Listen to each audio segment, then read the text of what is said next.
तो पहले मैं अब मेरा इंट्रोडक्शन दे देता हूँ। मैं हूँ वागीश, जो अभी मैं कर रहा हूँ बीटेक कर रहा हूँ सीएस ब्रांच में। सीएस बीटेक कर रहा हूँ अभी मैं फर्स्ट सेमेस्टर के बाद सेकेंड सेमेस्टर में हूँ मैं अभी। और मैं आप लोगों का बड़ा भाई आपको जो गलतियाँ मेरे से हुई, मैंने पढ़ के की और जो मैं और बेटर कर सकता था, और मैंने बहुत सारे मेरे दोस्त थे जो टॉपर निकले। अभी मैं नाम नहीं लूँगा। अभी पिछले महीने की बात है। पिछले महीने एक मेरा दोस्त ने नीट क्लियर किया है। उससे भी मैंने बहुत सारे टिप्स लिए, बहुत सारे दोस्तों से टिप्स लिए जो हमारे क्लास के टॉपर थे। और 10 टॉपर्स के मैंने सीक्रेट टॉप 10 सीक्रेट्स जो होते हैं वो मैंने निकाले हैं, जो वो ज़्यादातर फॉलो करते थे। मैं एक चीज़ बता दूँ, 100% गारंटी दूंगा, जो दूसरे कोई किसी और के वीडियो में जाके आप देखते हो वो मैं आपको यहाँ नहीं बताऊंगा, वो तो आप जानते हो। मैं आपको नई चीज़ें बताऊंगा, और जो गलतियाँ अभी भी आप कर रहे हो, आप समझ सकते हो कर रहे हो या नहीं कर रहे हो, उन चीज़ों को सुधारने के लिए करूँगा। ठीक है, चलो। सबसे पहली चीज़ होती है topper study secret. Unlock the secret to cigarette. Cigarette मतलब फूफू वाली नहीं, जो आजकल बच्चे जवान लड़के जो होते हैं, सभी हैं जवान, तो ऐसे ऐसे ऐसे फुग्गे बनाते हैं बीड़ी फूक के, वो नहीं करनी। Effectively and achieving your academic goals with this tips and techniques. और सबसे पहली चीज़ ये मैं ये कहना चाहता हूँ कि जो भी बच्चे 10th से अब 11th में आए हैं उनको मेरी तरफ से कॉन्ग्रेचुलेशन। और उन्होंने क्या लिया है, PCM लिया है या PCB लिया है, उनको मेरी तरफ से ज़्यादा कॉन्ग्रेचुलेशंस कि आप अब इतने मैच्योर हो चुके हो कि आप फिज़िक्स केमिस्ट्री मैथ्स पढ़ना चाह रहे हो। सबसे बड़ी चीज़, और ख़ुद पे गर्व करना चालू कर दो कि आपने PCM रखना था, पर अभिमान मत करना। और जो बच्चे 11 से 12th में आ गए हैं उनके लिए मैं अलग टिप्स लाऊंगा। ये टिप्स भी वो यूज़ कर सकते हैं, पर उनका अब समय गया ये टिप्स यूज़ करने का, क्योंकि उनके पास अब इतना टाइम नहीं कि वो मेरे को सुने।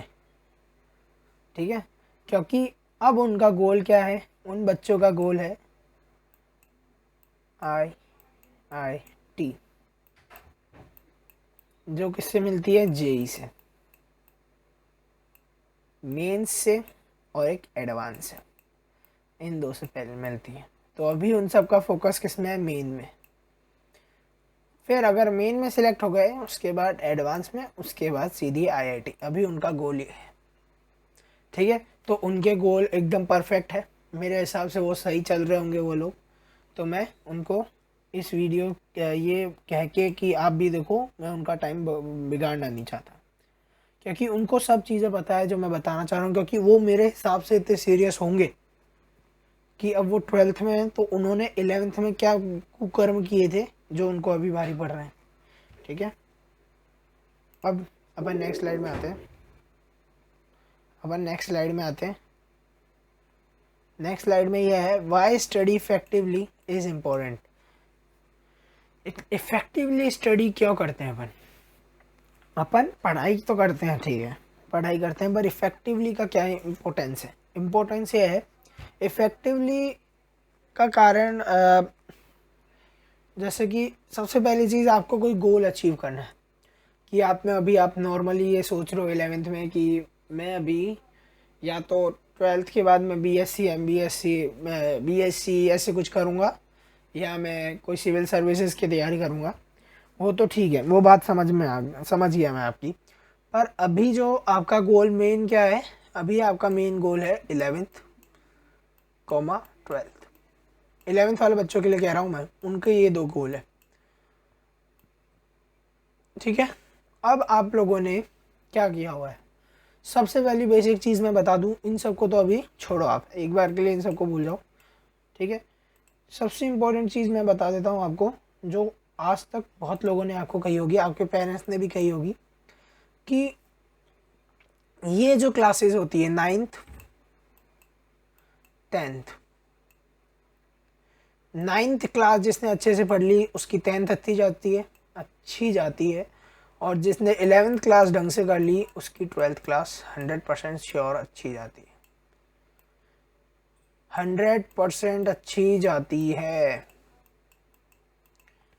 100% कह रहा हूँ मैं, 100%, कोई रोक ही नहीं सकता। अगर सुनना मेरी बात आप, अगर आप जेई और नीट की बात करो, जेई और नीट की भी बात करोगे ना, उसके बारे में मैं बताऊंगा अभी आपको। जेई नीट के बारे में बात करोगे उसके बारे में मैं बताऊंगा। पहले मैं आता हूँ बोर्ड्स में। क्या होता है बोर्ड्स में? ये 10वीं, कौन सी? ये 10वीं और ये 12वीं जो होती है ना, देखो मैं सर्कल कहाँ गया, कर्सर गायब हो गया। ये 12वीं और ये 10वीं, ये ऐसी क्लासें होती है। इन क्लासों में 100% स्कोर करने के लिए अपन को पहले पुराना सिलेबस आना अच्छा चाहिए। नाइन्थ क्लास ऐसी है जो असली पढ़ाई होती है लोगों की, वो चालू कहाँ से होती है? 9th क्लास से होती है। मैं ऐसा क्यों कह रहा हूँ? मैं ऐसा इसलिए कह रहा हूँ क्योंकि जितने भी कंपटीशन लेवल के एग्ज़ाम हैं उनकी बेसिक स्ट्रेंथ कहाँ से चालू होती है? बेसिक जो आप नींव खोदते हो कोई भी घर में, तो वो चालू कहाँ से होती है? वो चालू होती है 9th क्लास। 9th क्लास, क्योंकि अगर आप देखोगे कोई भी इंडिया का नंबर 1 एग्ज़ाम की बात करता हूँ जो कि है यूपीएससी, यूपीएसई होता है, यूपीएससी की बात कर दूँ मैं तो 9th 10th का पूरा सिलेबस, 11th का, 12th का, ये सिलेबस अगर आपको आता है तो आपका मेंस क्लियर हो जाएगा, प्रीलिम्स क्लियर हो जाएगा। मेंस का तो पता नहीं मेरे को, पर प्रीलिम्स ज़रूर क्लियर हो जाएगा। क्योंकि ये जो 9th क्लास है ना, 9th क्लास और 11th क्लास, ये कौन सी क्लासेस होती हैं? ये बेस क्लासेस होती है। क्या होती है कि ज़मीन की जो नींव होती है ना वो होती है, और 10वीं क्लास तो वो होती है नींव के ऊपर खड़ी होने की चीज़ हो गई। अब जैसे पहले आपने नींव खोदी है ना, 2 बिल्डिंग बना रहे हो आप, पहले बिल्डिंग की नींव खोदी, 9वीं क्लास है ये। फिर उसके बाद पहले जैसे कि ये ज़मीन है आपकी, इसकी आपने नींव खोद दी, 2 ज़मीन है आपके पास, ये ज़मीन है, इसकी नींव खोदी आपने, ये आपने पिलर्स लगाए, ये हो गई आपकी 9th क्लास। अगर अब आप क्या करोगे? अब आपको क्या है, ऊपर छत बनानी पड़ेगी, तो छत के लिए आपकी क्या होनी चाहिए? 9th, ये है ना पिलर्स स्ट्रांग होने चाहिए, तभी क्या हो पाएगा, इधर आपकी छत खड़ी हो पाएगी। उसी प्रकार 11वीं क्या होती है? दूसरे बड़े वाले प्लॉट की नींव होती है 11वीं, और इस नींव को, इसके ऊपर छत बनाने के लिए और अच्छा घर बनाने के लिए अपन को क्या चाहिए? ज़रूरत है 11वीं और 9वीं की।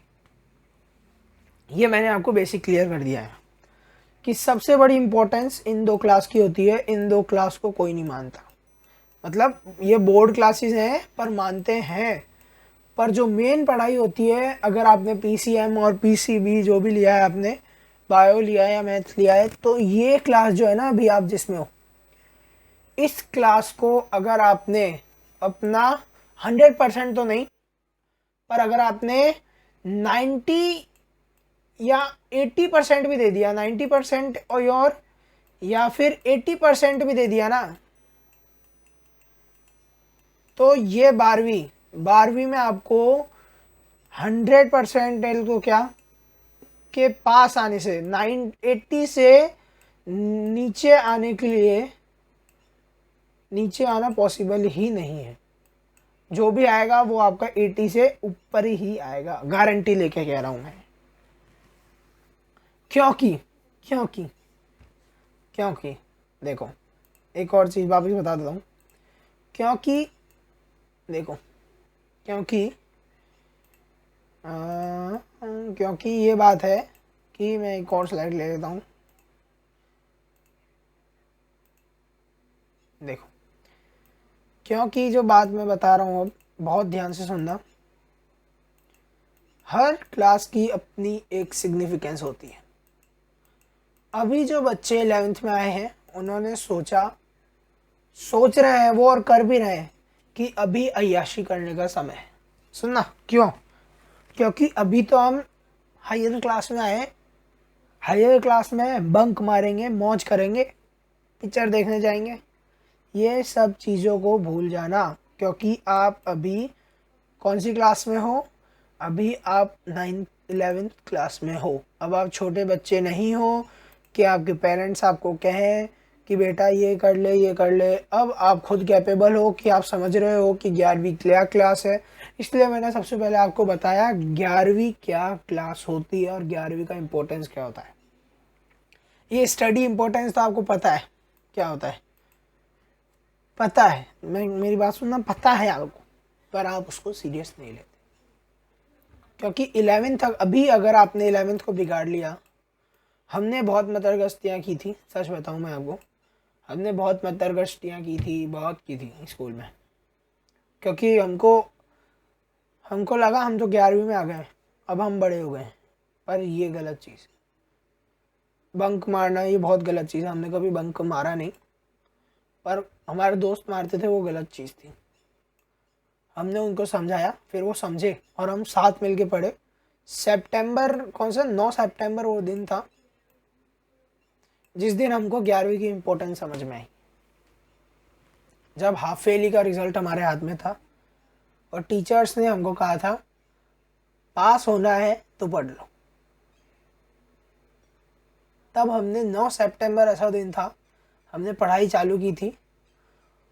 और हमारे पेपर थे फरवरी या मार्च में थे पेपर। हमने उसमें इतने घिसे थे, हमने इतना प्रैक्टिस की, इतने पढ़े हम कि आज तक ज़िंदगी में उतना पढ़ा नहीं मैं। और उसी 11th से, क्योंकि 11th में क्या हुआ था, हमारे टाइम की बात है, उस टाइम कोरोना था। और कोरोना के कारण हमारा आधा सिलेबस ख़त्म हो गया। मतलब आधा सिलेबस, जैसे कि 20 टॉपिक्स हैं, 20 चैप्टर हैं, और उसका आधा हो गया था, 10 चैप्टर या 9 चैप्टर हो गए थे। और वो भी इतने रद्दी चैप्टर की थे। हमारे बोर्ड ने, नाम नहीं लूँगा उस बोर्ड का, इतना रद्दी बोर्ड था, उसने ऐसे चैप्टर हटाए जो चैप्टर 12वीं में स्ट्रेंथ है, मतलब नींव है। 11th में वो जो चैप्टर है, जैसे मैकेनिक्स की बात कर रहे हैं, ऑप्टिकल फाइबर ऑप्टिक्स की बात कर रहे हैं, और ग्रेविटेशन, जो चैप्टर, ऐसा चैप्टर जिसके बिना आप 12th में पढ़ ही नहीं सकते। मोशन, रिटर्नरी मोशन नहीं समझ पाओगे आप अगर आपको स्प्रिंग नहीं आता। और सबसे बड़ी चीज़, जो जेई का है ना पेपर, अभी तक जेई के पेपर जो है ना, उसमें 11th क्लास ऐसी क्लास है, अगर आपने वो पूरी पढ़ रखी है और आपने 12th के 2-3 चैप्टर कर रखे हैं, चैप्टर बहुत इंपॉर्टेंट होते हैं 2-3, सेमीकंडक्टर होता है, ऑप्टिक्स होता है, और कौन सा था वो, न्यूक्लियर फिजिक्स नहीं, कौन सा था वो, एटॉमिक स्ट्रक्चर्स अभी वाला आता है ना फिजिक्स में, वो अगर वो आपने फिजिक्स में कर लिया, जेई में फोड़ने से कोई नहीं रोक सकता। फिजिक्स में अच्छे मार्क्स लाने से कोई नहीं रोक सकता। केमिस्ट्री में ऑर्गेनिक, जो हाइड्रोजनेशन आता है, एल्कीन एल्काइल, ये जो होता है 11th में अगर आपने ढंग से नहीं किया तो हमने 12th में बहुत पछताया था। सच बता रहा हूँ आपको मैं, 12th में हम इतने पछताए थे, हमको 12th में समझ नहीं आई। क्योंकि हमको क्या करना था, हमको 12th में हमको जेई भी देना था और हमको बोर्ड भी देने थे, दोनों चीज़ें देनी थी, दोनों। क्या होता है इसके बारे में बताऊंगा, इन दोनों को मैनेज कैसे करते हैं ये भी बताऊंगा मैं। पर अभी आपका फोकस क्या है 11th में, तो 11th की बात बताऊंगा मैं आपको। 11th में क्या है, 11th में अगर आपका कॉन्सेप्ट क्लियर है, एक चीज़ ध्यान रखना, मार्क्स कभी भी आपके जो होगा, मार्क्स कभी भी आपका फ्यूचर डिसाइड नहीं करेंगे, पता है सबको। पर मार्क्स क्यों डिसाइड नहीं करेंगे, अगर आपकी नॉलेज अच्छी होगी तो। मार्क्स एक वो कौन सा है वो डायलॉग, वो एक पेपर शीट वाला आ गया, नॉट डिसाइड योर फ्यूचर, बात सही है। पर डिसाइड कब नहीं करेगी फ्यूचर, जब आपके पास अच्छी नॉलेज होगी। और नॉलेज कब मिलेगी, नॉलेज पढ़ने से मिलेगी। ठीक है, इतना भाषण हो गया आज के लिए, बहुत था। तो अपन अपने टॉपिक पे आते हैं। इम्पोर्टेंट पार्ट्स क्या है, अचीव योर गोल, सबसे पहले आपको गोल के बारे में पता है, ठीक है, ये इसको भूल जाओ अब। सेव टाइम, सबसे बड़ी चीज़ ध्यान रखना, बहुत क्रूशियल थिंग है ये। अगर आपने स्टडी टाइम और फोकस को, अगर आपने अपनी मेहनत और फोकस को साथ में नहीं रखा तो समय बचेगा नहीं। कैसे? जैसे कि मैं आपको एक एक नॉर्मल सा टाइम टेबल बताता हूँ बच्चों का, है ना, नॉर्मल सा टाइम टेबल बताता हूँ, बहुत ईजी से सब बच्चे करते होंगे ये ऐसा टाइम टेबल। मानो कोई बच्चा स्कूल गोइंग है, स्कूल से 7 बजे गया, बच्चा 7 बजे जा रहा है, मेरे हिसाब से 12th 11th में तो कम हो जाता है, तो 1 बजे घर आ गए, खाना वाना भी खा लिया तुमने। अब बच्चे क्या सोचते हैं, सो जाते हैं। 1 से वो क्या करते हैं, 1 से 4, 1 से 3:30, 3 मान लेता हूँ मैं, 3 सोते हैं, 3 से 5 पढ़ते हैं, फिर 5 बजे से वो क्या करते हैं, 5 से 6 क्या करते हैं, वो 5 से 6, 5 से 7 मान लो, वो घूमने जाते हैं। ये जो समय, जो टाइम को वेस्ट कर रहे हैं ना, वो वेस्ट ऑफ टाइम है। और एक चीज़ मैं बता दूं, अभी तक आप जितने भी 11th में हो, आप, मैं आपको बता रहा हूँ, अभी से आप अपना सोने की साइकिल खराब मत करना बिल्कुल भी। क्यों? क्योंकि अगर आपकी आदत है रात को पढ़ने की, तो अभी समय है उस आदत को सुधारो। बुरी आदत नहीं है, पर हाँ, क्योंकि आगे समय में आपको दिक्कत आएगी उसके। अगर आप लेट उठोगे, ये हमारे सर कहते थे हमको, 10th क्लास में थे हम जब, सर कहते थे अगर तुम चलो लेट उठ रहे हो, 8-9 बजे भी उठ रहे हो, और तुम सो के उठ रहे हो क्योंकि तुम 2 बजे तक पढ़ाई की है तुमने, फिर भी तुमको चाहे 4 घंटे नहीं तो 4 घंटे तो अभी हो नहीं पाता, क्योंकि अपन इतनी ग्रेंथ ऑफ नॉलेज को अपन अपने सर पे रखते हैं, फिर भी अपन को 6 घंटे सोना चाहिए।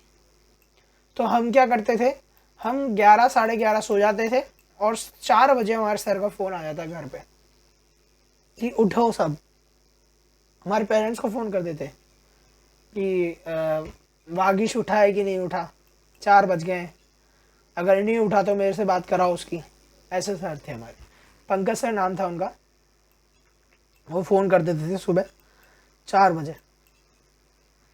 तो अगर आप 4 बजे उठोगे, उसके बहुत फ़ायदे हैं, आप सबको पता है, आप कहीं पे भी जाके देखो 4 बजे उठने का कितना फ़ायदा है। अगर आप लेट उठोगे तो सबसे बड़ी चीज़, आपका टाइम सेव नहीं हो पाएगा, गारंटी कह रहा हूँ मैं। अगर आप लेट उठोगे तो, अगर आप जल्दी उठ के 4 से आप 6 भी पढ़ रहे हो, तो ये टाइम आपका ऐसा टाइम होगा कि इस टाइम में आप सब याद कर पाओगे, जो आपको याद आएगा, जो भी आप याद करना चाहोगे वो सब याद रहेगा इस टॉपिक में, क्योंकि ये बहुत तगड़ी चीज़ होती है। अभी आप 11th में हो, अभी आप अभी तो जून जुलाई, अभी इस महीने में अगस्त के 15 अगस्त तक आपको पता चल जाए। अभी तक मेरे हिसाब से आपको पता चल गया होगा कि कौन सा आपका सब्जेक्ट वीक होगा, क्योंकि जैसे जैसे फर्स्ट यूनिट टेस्ट और सेकंड यूनिट टेस्ट हो जाता है, तो ये बच्चों को पता चल जाता है कि उसका फिजिक्स वीक है, केमिस्ट्री वीक है, मैथ्स वीक है। क्योंकि अब आप 10th में नहीं, 9th में नहीं, अब आप 11th में, आपको 5 सब्जेक्ट साथ में लेके चलने, 5 subject, Hindi, English, maths, physics और केमिस्ट्री। सिर्फ सब्जेक्ट कम हुए, समय आपके पास उतना ही है, और बल्कि आपको समय ज़्यादा मिला है, क्योंकि आप पहले 10th में 7 सब्जेक्ट थे आपके पास और 24 घंटे थे।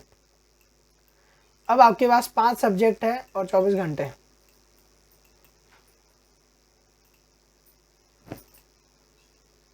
ठीक है, और इसमें लिखा है सेव टाइम के लिए, सेव टाइम की बात कर रहा हूँ। समय कैसे बचेगा? तभी बचेगा जब आप फालतू मटर गश्ती ना करें। पढ़ने के समय में सिर्फ पढ़ाई होगी और कुछ काम नहीं होगा। पढ़ने के समय में पढ़ाई, मोबाइल स्विच ऑफ कर देना बिल्कुल। पढ़ते समय फोकस तभी रख पाओगे जब मोबाइल स्विच ऑफ होगा, वरना ज़िंदगी में झंड होगा, कुछ नहीं होगा। ठीक है, effect with your study time so you can focus on your other task. ध्यान रखना अपने, इसके बारे में और भी बताऊंगा मैं वीडियो। सेव टाइम का एक प्राइवेट वीडियो बनाऊंगा जिसमें बहुत सारी दूंगा, अभी बहुत ज्ञान दे चुका हूँ वैसे भी मैं। और डेली रूटीन का एक थोड़ा सा टाइम और लूँगा आपका, मैं 5-10 मिनट और लूँगा, 5 मिनट और लूँगा ये, और आपको एक्सप्लेन करूँगा क्योंकि बहुत क्रूशियल थिंग है ये। Reduce stress. स्ट्रेस ख़त्म करने का मतलब नहीं है ये कि आप, मेरे को स्ट्रेस हो रहा है पढ़ाई से, है भाई साहब, पढ़ाई से आपको स्ट्रेस हो रहा है तो आप स्ट्रेस रिड्यूस करने के लिए पढ़ाई छोड़ दें। आप 11वीं में है, ये आपको स्ट्रेस लेने के लिए कह रहा है, लेने के लिए इन द सेंस काय के लिए, जो अभी आप मटर गश्ती कर रहे हो 11वीं क्लास को समझ के, उस चीज़ को भूल के स्ट्रेस लो कि अगले साल 12वीं, अगले साल सिर्फ आपको 12वीं नहीं देनी है, आपको नीट देना है, CUET देना है, JEE देना है, बिट्स देना है, जो भी देना चाहता है उन सब को कह रहा हूँ मैं कि थोड़ा फोकस रखो। अब आप छोटे बच्चे नहीं हो, ठीक है। देखो बातें कड़वी भी लगती है, बातें कड़वी लगती है, ये चीज़ें हम भुगत चुके हैं, ठीक है। और दूसरी चीज़, माँ बाप को कभी गलत ना समझना इन चीज़ों में, क्योंकि अगर आपने इस समय में गलत समझा तो बहुत लॉस होगा आपका, 100% कह रहा हूँ मैं, ध्यान रखना, क्योंकि आपका 100% लॉस होगा। क्यों कह रहा हूँ मैं ऐसा, इसलिए कह रहा हूँ क्योंकि हमने ऐसे काम किए हैं और हमारा लॉस हुआ है। जब हमको मम्मी पापा कहते थे पढ़ने बैठो तो हमने बोला अभी 11वीं तो है, हमको 12वीं में उस चीज़ का पता चला क्या चीज़ है ये 12वीं। अगर हम 11वीं में ढंग से ऑर्गेनिक कर लेते ना तो सही रहता। आज हमारे जो 80% या 81% आए हैं, या 70 से 75% जो आए हैं, वो हमारे 92% से ऊपर बन सकते थे, 95 बन सकते थे, पर हमारी सारे कुकर्म के थे 11वीं के। कुकर्म कहाँ के थे, 11वीं के। इसलिए मैं आपको विनती कर रहा हूँ सब भाइयों और बहनों को कि 11वीं में फोकस रखो। अगर किसी की शादी है तो चलो जाना जरूरी भी है तो जाओ, यो नहीं किया वहाँ गप्पे लड़ाओ, इंजॉयमेंट अलग चीज़, उसके बारे में मैं बताऊंगा, मैं इंजॉयमेंट भी करो। 11वीं है, ज़्यादा पढ़ने का भी स्ट्रेस नहीं लेना चाहिए, पर लेना तो चाहिए स्ट्रेस, चीज़ को ध्यान रखना। और एग्ज़ाम के टाइम में बिल्कुल स्ट्रेस मत लेना, भगवान के नाम छोड़ देना। अगर आपने पढ़ा नहीं है तो पढ़ने चले जाना, साफ बात कर। एग्ज़ाम के लिए भी मैं बता रहा हूँ, स्ट्रेस आप ले रहे हो, एग्ज़ाम 7 दिन से पहले आपको स्ट्रेस तो लेना चाहिए। जैसे कल एग्ज़ाम और आज आप स्ट्रेस ले रहे हो, कोई मतलब नहीं है स्ट्रेस का। अगर आपने पढ़ा है तो आप पढ़ के भी स्ट्रेस ले रहे हो तो वो गलत चीज़ है। अगर नहीं पढ़ के स्ट्रेस ले रहे हो तो बहुत अच्छी चीज़ है वो। क्यों? क्योंकि आपने कुछ पढ़ा ही नहीं, आपको पता है। क्योंकि स्ट्रेस ले भी क्यों रहे हो, गलत है वो। क्योंकि आप तो बचपन से ही स्ट्रेस नहीं ले रहे थे, जब एग्ज़ाम आया उसके 7 दिन पहले ही आपने पढ़ाई नहीं की और स्ट्रेस नहीं लिया, तो अब क्यों ले रहे हो भाई? आपका तो हक ही नहीं बनता स्ट्रेस लेने का। स्ट्रेस लेने का तो हक उस इंसान का बनता है जो 7 दिन घिस के पढ़ा है और अभी भी उसको स्ट्रेस है कि वो पेपर में क्या लिखेगा। अब आप क्यों स्ट्रेस कर रहे हो? आप तो 7 दिन में कुछ नहीं किया, आपने मौज किया है, फिर भी स्ट्रेस ले रहे हो ना। 7 दिन में आपने स्ट्रेस लिया तो अब क्यों ले रहे हो एग्जाम के 1 दिन पहले?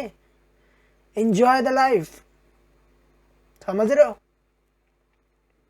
इसलिए 7 दिन पहले लो स्ट्रेस। अगर स्ट्रेस पहले ले लोगे तो एग्ज़ाम वाले दिन स्ट्रेस नहीं लेना पड़ेगा। अगर आपने एग्ज़ाम वाले दिन स्ट्रेस लिया पढ़ के भी तो आपके अच्छे मार्क्स नहीं आएंगे, मैं कह रहा हूँ। हमने कभी स्ट्रेस नहीं लिया ना, टॉपर्स लेते थे स्ट्रेस, पर कुछ टॉपर्स ऐसे थे जो मस्त रहते थे, हमको पता ही नहीं चलता था हमारा बगल वाला स्ट्रेस ले रहा नहीं है, उनको लगा यार पढ़ के नहीं आया और ये मौज कर रहा है। और भाई साहब सबसे ज़्यादा मन में स्ट्रेस उसके ही था, बाहर से मौज में था वो। और जो टॉप करता है वो फुल मार्क्स लेके आया था। ठीक है, समझे आप इस चीज़ को ज़रूर समझना, ये चीज़ को ज़रूर समझ लेना। और एक चीज़ और, समय बचाने का ये भी चीज़ बता दूँ मैं, हर काम टाइम पे करना। कि अगर आपको स्कूल से होमवर्क मिला है तो उस होमवर्क को आपको कंप्लीट करना ही है, तो कंप्लीट करना ही है आज के आज में। आज मैम ने यूनिट एंड डायमेंशन के ये चीज़ें बताई, 11th क्लास के लिए ले रहा हूँ, ये चीज़ मेरे को आज करनी है। हमारे सर या मैम ने हमको एक क्वेश्चन कराया है वेक्टर्स में। एक क्वेश्चन आता है लास्ट पेज में, सेकंड लास्ट पेज में एक फॉर्म होता है, वेक्टर फॉर्म होता है, जिससे मल्टीप्लिकेशन डिवीजन करते हैं, डॉट का क्रॉस से करते हैं तो क्रॉस ऐसा आता है। उस चीज़ को प्रैक्टिस करनी है तो करनी ही है। प्रोजेक्टाइल मोशन याद करना है तो करना ही है। समझ, याद करना का मतलब समझना है। समझ के याद करना और याद करके समझने में बहुत अंतर है। अगर आप समझ के याद करोगे तो वो याद रहेगा, अगर आप याद करके समझोगे तो वो याद भी नहीं रहेगा। ऐसे मेरे दोस्त था, उसकी वो थी है फिलोसॉफी गंदी सी, पर उसकी बात एकदम सही थी।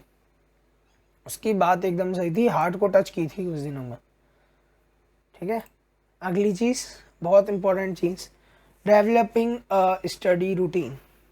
एक स्टडी रूटीन बना लो, स्टडी रूटीन बना लो।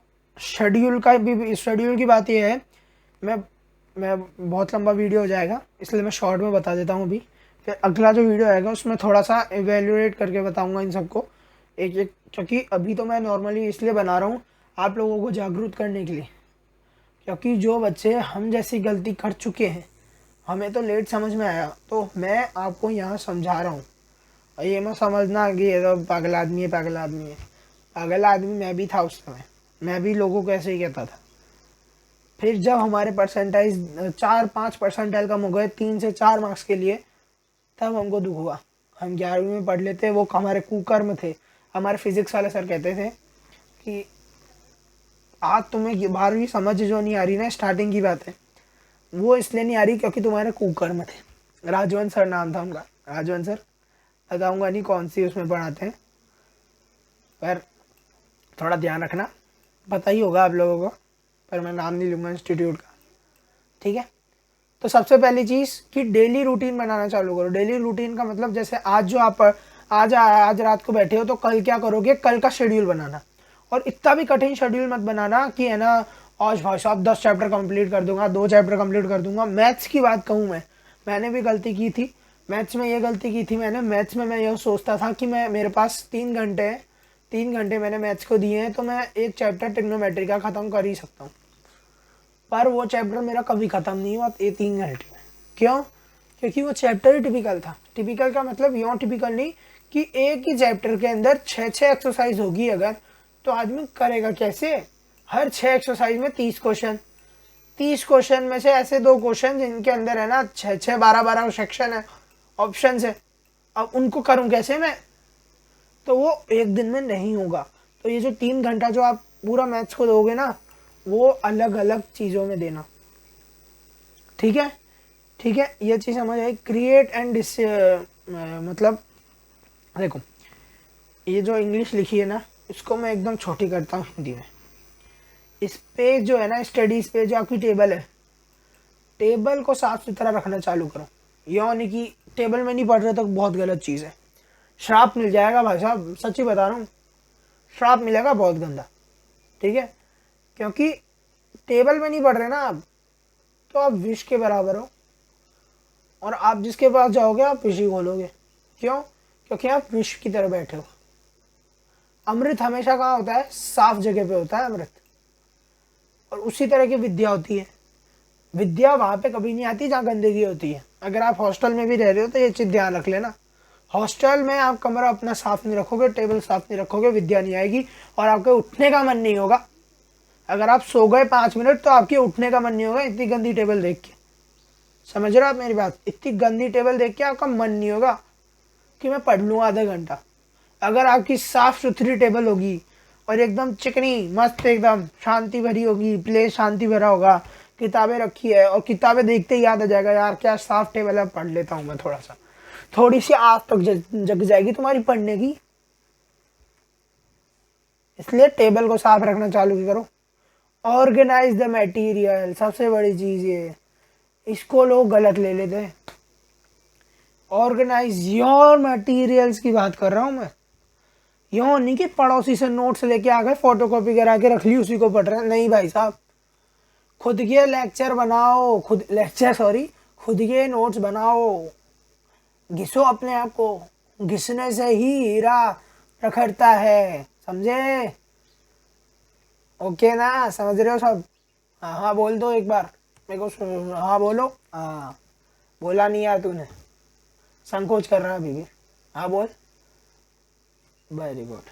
अब सुनो, ऑर्गेनाइज का मतलब ये है कि हर मटेरियल को ऑर्गेनाइज रखना है। यो नहीं कि मैंने डीसी पांडे उठा ली, एच सी वर्मा उठा ली, सब उठा ली और पढ़ में एक भी नहीं रहा, समझे? और अब मैं उस भैया से लेता हूँ, उनकी आईआईटी कानपुर में इतनी रैंक आई थी, उनकी इतनी आई थी, उनके पास ये किताबें सारी जिंदगी भर की किताबें लिया है और मौज कर रहा है, मौज लिख रहा है कॉपियों में ऐसे, मौज मौज लिख रहा है ऐसे, कॉपियों के कवरों में डिजाइन बना रहा है ऐसे ऐसे ऐसे ऐसे बनाते हैं ना एक डिजाइन ऐसे ऐसे करके, ऐसे नहीं ऐसे ऐसे बनती है वो डिजाइन। मैंने 8th में सीखी थी, मेरा दोस्त था लक्ष्य गोयल, उससे सीखी थी। वो बनाता था हर कवर पे ऐसी ड्राइंग बनाता था वो, ऐसे ऐसे पता नहीं क्या करता था वो ऐसे, उससे सीखी थी, पता नहीं क्या था। उसने बोला एक एस बना, फिर उधर से एक और एस बना दे, इसको इधर रख के एक और एस बना और एक और ऐसा एस बना ले, ऐसे बहुत सारे बनाते था एक ही साइज के, क्या डिज़ाइन बनेगी। मैंने बोला गजब आदमी है यार। उस टाइम पे मैं छोटा ही था, उस टाइम में मैंने सोचा क्या आदमी है यार, क्या चीज़ दिखाई है इसने यार, क्या चीज़ समझा के गया मेरे को। मैं तो भाई साहब डिज़ाइनर बन गया ये सोचा था मैंने, पर बिल्कुल गलत था। मेरे को मेरी बायो बहुत अच्छी थी पर मैं बायो ली नहीं, क्योंकि मेरी ड्राइंग बहुत गंदी थी। वो दिख रहा है आपको, ये देखो, ये दिख रहा है आपको यहाँ, इसलिए मैंने मैथ्स ली। मैथ्स भी मेरी कोई अच्छी नहीं थी, पर हाँ प्रैक्टिस की, सब अच्छी हुई, ठीक ठाक हुई, अच्छी हुई, अच्छे स्कोर भी ठीक ठाक ला पाया। पर हाँ मैथ्स ने भी मेरी बहुत हेल्प की। सबसे ज़्यादा हेल्प मेरी बोर्ड में परसेंटेज बढ़ाने के लिए मेरी सबसे ज़्यादा हेल्प की है मेरी इंग्लिश और हिंदी ने, जिसमें मेरे 85 और 86 मार्क्स आए थे। उन्होंने बहुत हेल्प की है मेरी, क्योंकि मैं 11th के कुकर में मेरे को केमिस्ट्री में बहुत परेशान किया था, ऑर्गेनिक में, और ऑर्गेनिक और इनऑर्गेनिक में बहुत परेशान किया था मेरे को। और फिजिक्स में एक ग्रेविटेशनल वाला चैप्टर 11th में, उसने इतना परेशान किया भाई साहब, इतना परेशान किया ना मेरे को। और एक वो स्प्रिंग वाला और एक काइनेटिक गैस थ्योरी, उसने भी बहुत परेशान किया। थर्मोडाइनमिक्स बहुत तगड़ा परेशान किया उसने, वो मेरे को रट गया था 11th में। मेरे को मैंने इतना रटा था ना उसको कि भाई साहब 11th में कोई भी मेरे को उठा देता रात को, मैं वो चैप्टर बोलने लग जाता था। मैंने उसके नोट्स रट लिए थे, दो दो कॉपियों में बिना देखे नोट्स लिख देता था एज इट इज, इतना रट लिया था। पर मेरे 11th के फाइनल एग्जाम में एक क्वेश्चन दिया मैंने मुश्किल से, हीट ट्रांसफर करते हैं तो उसमें क्या होता है, बस ये पूछा था। कौन सा इंजन यूज आता है ये पूछा था। अच्छा वो चैप्टर ऐसा था कि मैम अगर उसमें से क्वेश्चन दे दीजिए सारे, टॉप करता तुम्हारा भाई। चलो कोई बात नहीं, बात गई रात गई, अब तुम्हारे दिन आया है, उस दिन को रात मत बनाना, ठीक है? समझ रहे हो? समझ रहे हो ना हर्ष बेनीवाल वाला डायलॉग? आप सुनो, ये ऑर्गेनाइज मटेरियल का मतलब ये है कि आपके खुद के होने चाहिए मटेरियल। मतलब ये नहीं कि खुद किताब लिखने बैठ गए और बहुत शॉप से भैया ने बोला है यार किताब लिखेंगे खुद की, फालतू की बकवास नहीं। अच्छी किताबें लाओ, H C Verma, D C Pandey अच्छी किताबें, पर आपको अभी एनसीईआरटी पढ़ो। एनसीईआरटी केमिस्ट्री के लिए तो A1 है, सच्ची बता रहा हूँ। अगर ऑर्गेनिक केमिस्ट्री मैंने भी यहाँ भागा था, क्या मेरा भाई कह रहा था मेरे को कि ऑर्गेनिक अगर तेरे को अच्छी करनी है तो एनसीईआरटी से करना। मैंने मानी नहीं उसकी बात 11th में। फिर जो 12th में मैं पछताया हूँ, सच्ची बता रहा हूँ मैं 12th में पछताया हूँ, उसके चरण छू लिए मैंने। और भैया आपकी बात मैंने पूछी, वो कर दी मैंने, इग्नोर कर दी। पर आज मैं हूँ ना तो वो भैया की वजह से हूँ, क्योंकि उन्होंने मेरे को लास्ट एग्जाम टाइम पे ऑर्गेनिक पढ़ाई थी, ठीक है? इस चीज़ को ध्यान रखना। एनसीईआरटी को पढ़ना, केमिस्ट्री में तो जरूर पढ़ लेना। और फिजिक्स में शुरुआत के जो चैप्टर होते हैं ना, 1D 2D 3D ग्रेविटेशनल, ये फर्स्ट बुक जो है ना बहुत अच्छी है। सेकंड बुक में थर्मोडाइनमिक्स, ये सब चीज़ें थोड़ी थोड़ी टॉपिक्स इनके पढ़ने लायक हैं। अगर आप 12th में सोचोगे कि मैं एनसीईआरटी पढ़ूँ तो थोड़ी, मैं बताऊँगा नहीं आपको, अभी बताऊँगा नहीं क्योंकि आप डर जाओगे, इसलिए कह रहा हूँ थोड़ा ध्यान रखना, ठीक है? इस चीज़ का बहुत ध्यान रखना, मैं साफ कह रहा हूँ, क्योंकि बहुत इंपॉर्टेंट चीज़ है ये सब, ठीक है?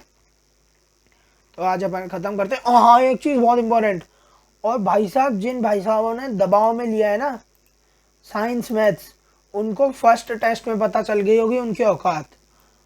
ओ का देखो, ओ का, आ होता है ना, आ और त, ती में त आता है ना, ओ का त ए आता है शायद, औकात, पता चल जाएगी, ठीक है। औकात, औकात वाले बच्चे हैं ना यहाँ, औकात वाले बच्चे हैं। अपने औकात वाले बच्चों का मतलब होता है, भाइयों और बहनों का मतलब ये होता है जिनकी औकात है 11वीं 12वीं जेई नीट इन सबको फोड़ने की, वो औकात वाले बच्चे हैं। और भौकाल वाले बच्चे कौन से हैं, जो जबरदस्ती भेड़ चाल पे चल दिए 11वीं और 12वीं में, और मेरा दोस्त जा रहा है और मैं भी जाऊंगा। भाई गलती मत कर लेना, औकात वाले बच्चों के बारे में मत कर देना कि उनके जैसा बनोगे। तुम भौकाल हो, भौकाल बनो, आर्ट्स में जाओ, कॉमर्स में जाओ, वहाँ औकात दिखाओ। यहाँ भौकाल मचाने की जरूरत नहीं है, समझ रहे हो, ठीक है। एक अपना ये तकिया कलाम रहेगा, ध्यान रखना, औकात और एक भौकाल। भौ भौका भौकाल, ठीक है, औकात और एक भौकाल, समझ गए ना। ओके, औकातियंस और भौकातियंस अगले वीडियो में मिलेंगे। ओके, टाटा, बाय बाय, ठीक है ना। जा रहे हो क्या, एक काम करोगे क्या, चलो छोड़ो, बाद में बात करेंगे आपसे। Okay bye, tata bye, thank you for watching.